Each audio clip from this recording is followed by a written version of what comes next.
Legacy isn't inherited, it's planted. Claire Moss planted 340 trees along a fence line while 4 men watched and laughed. Brad Cole said, "Girl, you're wasting your best edge soil on sticks." Claire didn't answer, just kept planting, one sapling at a time, for 3 days straight. 4 years later, Claire's East Field produced the highest per-acre yield in Calloway County history. Brad Cole drove past 3 times that harvest morning. On the 4th pass, he stopped and asked if he could talk to her. Subscribe right now, because what Claire discovered about fence-line soil, every farmer needs to know. My father left the farm in 2014. Mom ran 120 acres alone, 8 years. I came back at 28 with an agroforestry degree and one plan nobody believed. The east fence line was barren. Wind erosion had stripped the edge soil 6 inches deep over 30 years. Every neighbor said, "Plant crops to the fence." I said, "Plant trees first." Agroforestry windbreak systems, documented by the USDA, reduce wind erosion by up to 75% within a protected zone extending 10 times tree height on the leeward side. They also increase soil moisture by reducing evaporation year-round. James Reed, county extension agent, had promoted agroforestry 4 years without one farmer listening. Claire called him Monday morning. He arrived in 40 minutes. She said, "Tell me everything. I want to show you something right now about what happens to soil when you give it protection. In my view, this is the most underused farming strategy in America today." Claire ordered 340 native species saplings, hawthorn, wild plum, and serviceberry. All 3, nitrogen-fixing, wildlife-supporting, and county-approved. Total cost, $680, 3 days of planting, alone. Brad Cole and 3 neighbors at the fence every morning. Laughing every morning. Claire planted every morning. Sapling.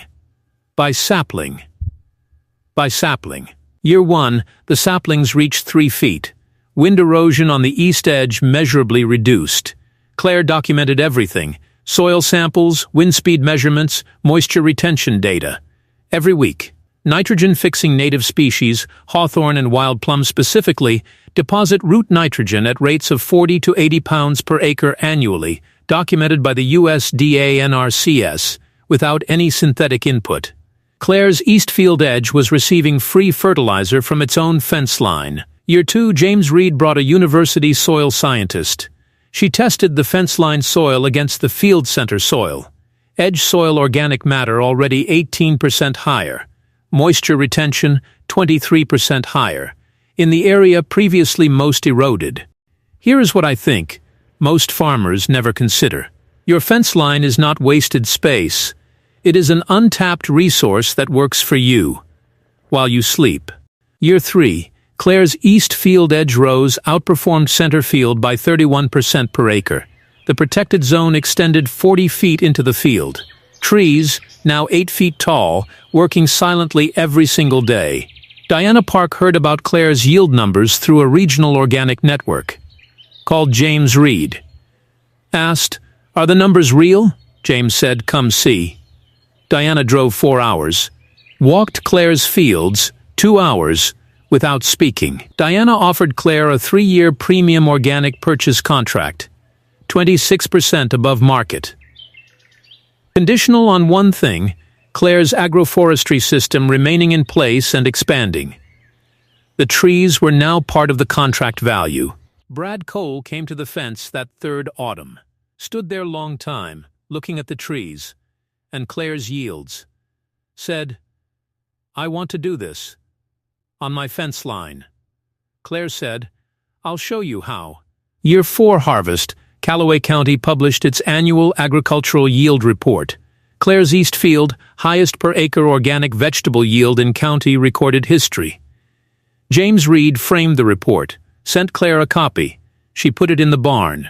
Agroforestry windbreak systems, when designed correctly, qualify for USDA EQIP cost-share funding, covering up to 75% of planting costs. Claire's $680 planting would have cost $170 under the program she didn't know about.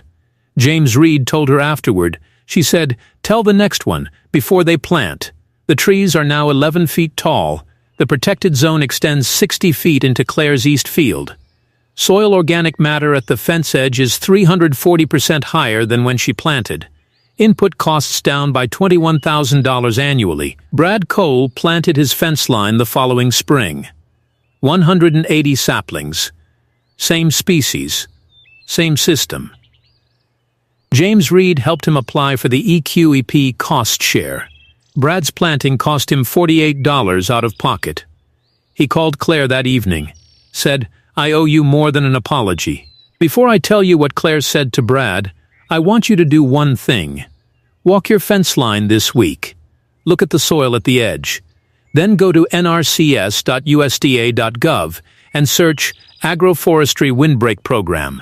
It is free to apply." Claire told Brad, "You don't owe me anything. You did exactly what farmers do. You watched and waited until you saw proof."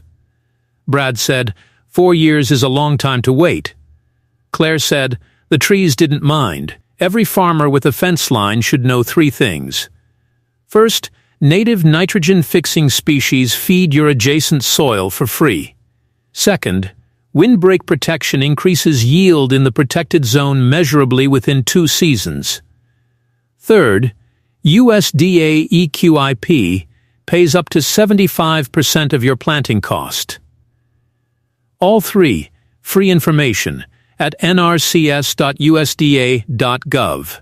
Ruth Moss walks the tree line every morning. Slowly, running her hand along the bark of trees her daughter planted while 4 men laughed.